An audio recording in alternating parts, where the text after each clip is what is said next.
मोनसे समाव बावखुंग्रि आरो हरिनागुरि ओनसोलाव जोबोर गिलु-बालु एबा गिख्रंथाव थासारिमोन। नंगौ, बे समाव नोंथांमोना मिथिगौदि थांनाय गोलाव समाव बिटिआरनि दाब-दाब ओनसोलाव गोबां मानि ओनसोलनिफ्राय फैनानै बिटिआर ओनसोलाव फैनो गियोमोन एबा बिटिआर ओनसोलाव हाबनायनि सिगां गोबां खेब साननानैसो फैयोमोन। आरो गोबाङा फोरमायो, गोबाङा जोंनि खौरांनि गेजेरजों फोरमायबोदों दि बिटिआर ओनसोल एबा बिटिसि ओनसोलाव फैयोब्ला जिउ जोबनाया रोखा होननानै गोबां मानि बाथ्रा बुंबोदों। नाथाय हरिनागुरि बायदि गिख्रंथाव एबा गिलु-बालु जायगायाव, बावखुंग्रि बायदि गिलु-बालु ओनसोलाव दिनै बिटिआरनि इएम आरो एमसिएलएफोरनि थाग्रा खथा। नंगौ, बे समाव बिटिआरनि गाहाय मावफुं सोद्रोमा प्रमद बर' बिथाङा बेखौनो बुंनो थांदों दि थांनाय गोलाव समाव एबा गोदोनि समाव हरिनागुरि आरो बावखुंग्रि ओनसोलाव थांनाय एबा बेयाव बेबायदि जायगायाव थाहैनाया गोबां मानि गिख्रंथाव बाथ्रामोन होननानै एबा साननो गोनां जायोमोन।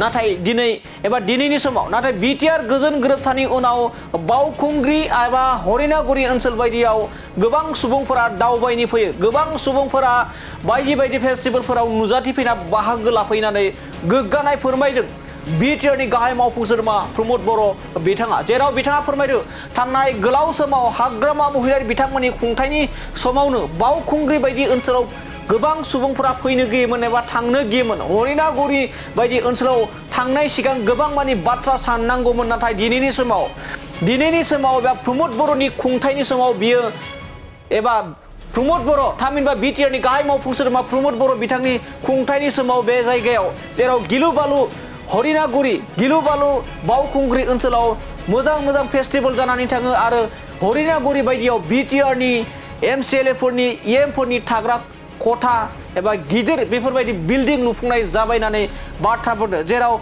बिटिआर गोजोन गोरोबथानि उनावनो बिटिआर ओनसोलाव मोनसेबो दाङाबाजि जायाखै। गोबां गोजोन आरो खौसेथि आरो जौगानाय फैबाय। बिटिआर गोजोन गोरोबथानि उनाव बिटिआर गोजोन गोरोबथा थामहिनबा बिटिआरनि गाहाय मावफुं सोद्रोमा प्रमद बर' बिथांनि दैदेननायनि एबा खुंथायनि समावनो आथिखालाव बिटिआरआव मोनसेबो हिंसायारि दाङाबाजि जाला एबा गोजोन आरो खौसेथिया जाबाय होननानै बाथ्रा बुंदों। आरो बावखुंग्रि बायदि ओनसोलाव दायो गोबां सुबुंफोरा दावबायनो फैयो होननानै बाथ्रा बुंदों। दानिया फैदो बिदिब्ला बिटिआरनि गाहाय मावफुं सोद्रोमा प्रमद बर' बिथाङा बावखुंग्रि आरो हरिनागुरि ओनसोलनि जारिमिनखौ लानानै माबायदि बाथ्रा बुंदों जों बिथांनिफ्राय आबुङै मिथिना लानि। निश्चय আজিৰ পৰা 8 বছৰ 10 বছৰ আগত যদি আপুনি এই ঠাইখনত থিয় দিব লাগে আপুনি বহুতবাৰ ভাবিব লগা হৈছিল। আমাৰ এই সাংবাদিক বন্ধুসকলে জানিব যে এই হৰিনাগুৰি সাইডত এই বাউখুংগ্ৰি সাইডত যদি দিনতো আহিব লাগে বহুত মানুহে চিন্তা কৰিছিল যে ইয়াত আহিব পৰা নাছিল। গতিকে আজি আহি এই হৰিনাগুৰি অঞ্চলত আমি কোৱাৰ্টাৰ বনাইছো। ইয়াত আমাৰ ভিআইপি সকল থাকিব, ইএম সকল থাকিব, কাউন্সিলৰ মন্ত্ৰীসকল, এমচিএলএ সকল থাকিব আৰু ইয়াৰ লগতে ওচৰতে ইউনিভাৰ্চিটি হ'ব। ইউনিভাৰ্চিটি হোৱা মানে তাত স্কলাৰ্ছ সকল আহিব, বাহিৰৰ অতিথি সকল আহিব। সো এনেকুৱা এটা পৰিৱেশ এতিয়া স্বাভাৱিক ঘূৰি আহিছে।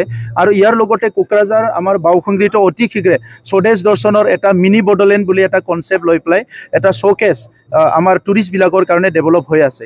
তো এই এতিয়া কোকৰাঝাৰৰ চুকে কোণে 24 আৱাৰ মানুহ যোৱা অহা কৰিব পাৰে, দিনে নিশাৰ কথা নাই।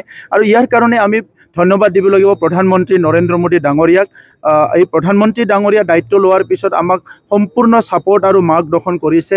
গৃহমন্ত্ৰী অমিত শ্বাহ ডাঙৰীয়াক আমি প্ৰত্যেকবাৰে ধন্যবাদ দি আছোঁ, কাৰণ তেখেতে এতিয়ালৈকে আমাৰ শান্তি চুক্তিৰ দফাবিলাক ৰূপায়ণ কৰা, অঞ্চলটো স্থায়ী শান্তি ধৰি ৰখা, এই গোটেইখিনি কামখিনি আজি চোৱা চিতা কৰি আছে। আমাক তেখেতে মানে নেতৃত্ব দি আছে। আৰু অসমৰ মুখ্যমন্ত্ৰী ডাঙৰীয়া এনি টাইম এনি মোমেণ্ট আমাৰ নট অনলি পিচ একৰ্ড, আদাৰ ইছ্যুজ অলছ' বডোলেণ্ড ৰিজনৰ গোটেইখিনি তেখেতে চোৱা চিতা কৰি আছে আৰু আমাক মাৰ্গদৰ্শন কৰাৰ লগতে আমাক নেতৃত্ব দি আছে।